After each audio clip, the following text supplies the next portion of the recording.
Bene, ci dirigiamo verso la chiesa di Sant'Antonio, che c'è un certo Nicolò, non mi ricordo il cognome, però poi lo scriviamo. E nel frattempo abbiamo notato, noi di Pensiero Stupendo, che qui in Viale Indipendenza, molto spesso viabile, è bloccato. Ora vediamo il perché.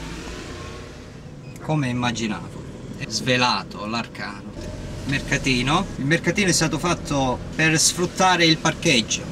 Guardate come si sfrutta il parcheggio, guardate, spero che si veda. Eccovi a voi la legalità a Gela.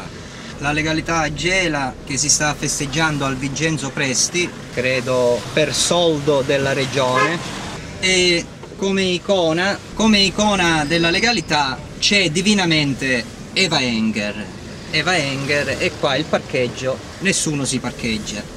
Per non parlare dei disabili, cose, ma tanto dici c'è la trabanchina, i disabili se ne vanno a trabanna, no? Non è un problema. Questa è Gela. Gela è la sua cultura di legalità valutata da artisti eccezionali, VIP grandissimi del Grande Fratello, delle isole famose e non. Eva Enger a capo, diciamo, di questa piramide a rappresentare la legalità a Gela.